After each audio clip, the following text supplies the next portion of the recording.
Olá, povo de Deus, sábado da 30ª semana do Tempo Comum, 30 de outubro de 2021. A nossa reflexão de hoje é a partir de Romanos 11, de 1 a 2a, de 11 a 12, 25 a 29. E Lucas 14, de 7 a 11. Irmãos, eu vos pergunto, será que Deus rejeitou seu povo? De modo algum. Pois também eu sou israelita da descendência de Abraão, da tribo de Benjamim. Deus não rejeitou o seu povo que ele desde sempre considerou. Eu pergunto, acaso eles tropeçaram para cair? Não, de modo algum. De fato, o passo em falso que eles deram serviu para a salvação dos pagãos. E a salvação dos pagãos, por sua vez, deve servir para despertar ciúme deles. Ora, se o passo em falso deles foi riqueza para o mundo, e o pequeno número de crentes dentre eles foi riqueza para os pagãos, que riqueza não será a adesão de todos eles ao Evangelho?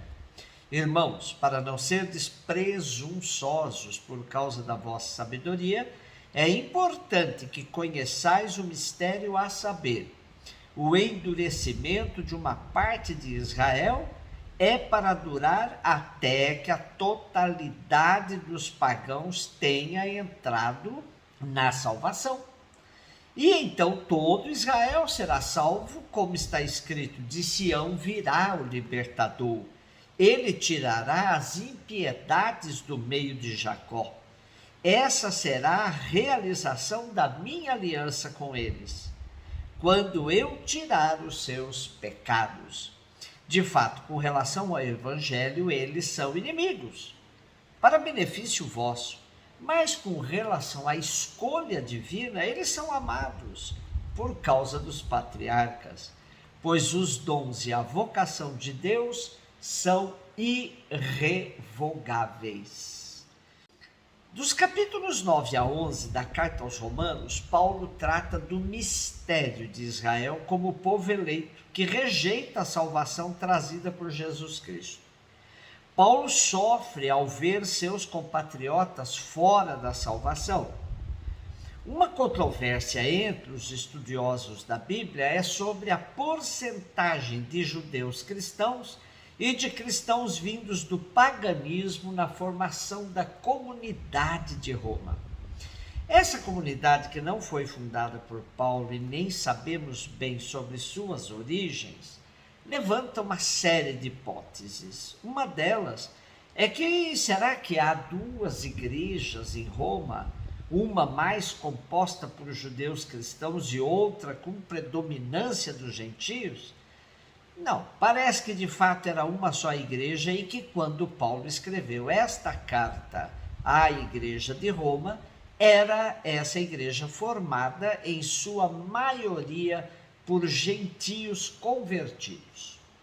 O nosso texto de hoje ganha luz com os comentários de alguns exegetas franceses que afirmam: contrariamente às aparências, Deus não abandonou seu povo. O que parece ser afastamento definitivo é apenas situação provisória. O que parece ser queda irremediável é disposição providencial momentânea em benefício dos gentios. Virá o dia em que todo Israel será salvo, porque os dons de Deus são sem arrependimento. Se o aparente afastamento de Israel contribuiu para a reconciliação do mundo, a sua reintegração visível no único redil porá um ponto final glorioso no processo da salvação.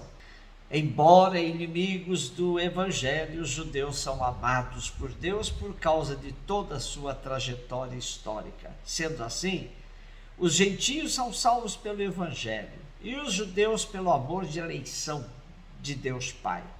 Isso é o que Paulo afirma. Deus encerrou todos na desobediência para a todos fazer misericórdia. Paulo, na verdade, não admite de forma alguma qualquer fracasso na missão de Jesus Cristo, que tem uma perspectiva universal de salvação. A todos ele salva por amor e misericórdia de Deus Pai. Lucas 14, 1, depois 7 a 11. Aconteceu que num dia de sábado Jesus foi comer na casa de um dos chefes dos fariseus, e eles o observavam. Jesus notou como os convidados escolhiam os primeiros lugares, então contou-lhes uma parábola. Quando tu fores convidado para uma festa de casamento, não ocupes o primeiro lugar.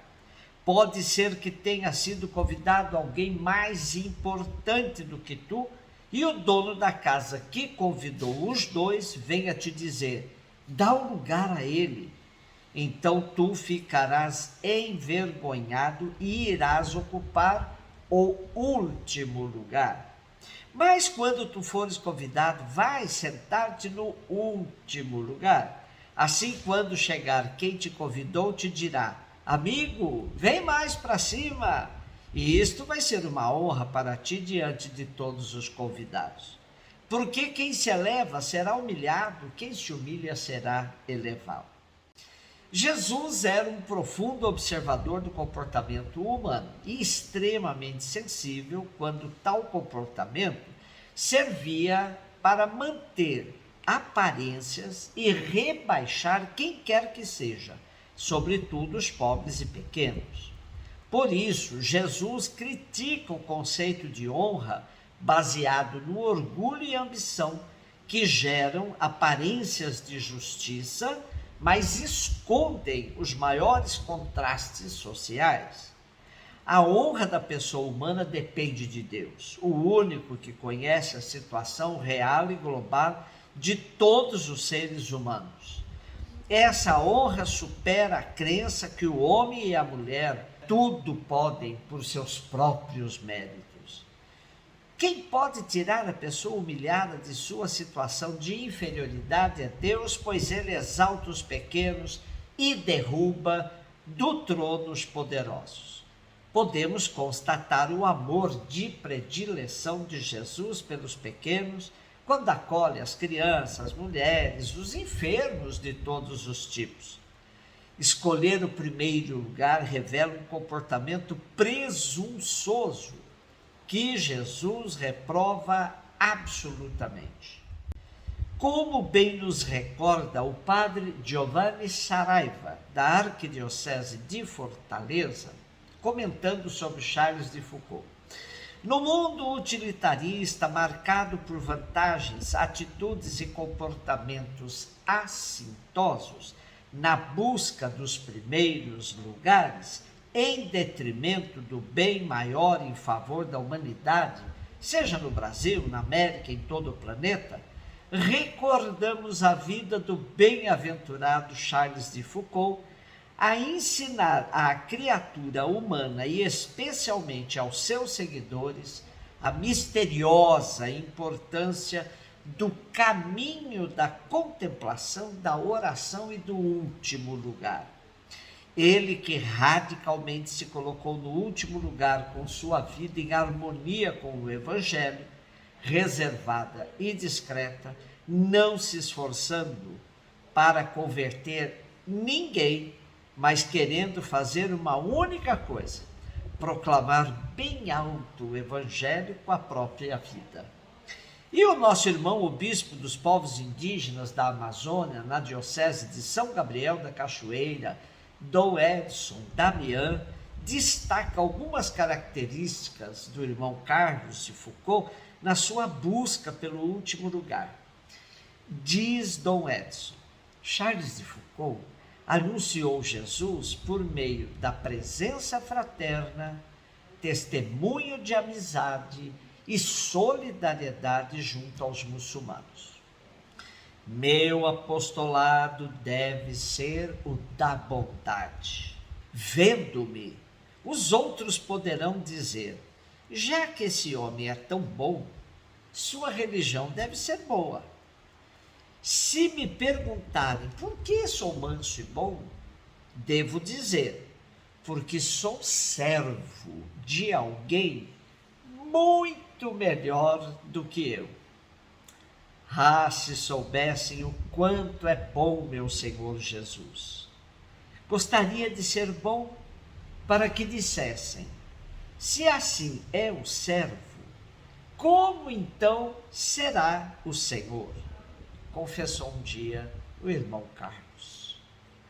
Um beijo no seu coração.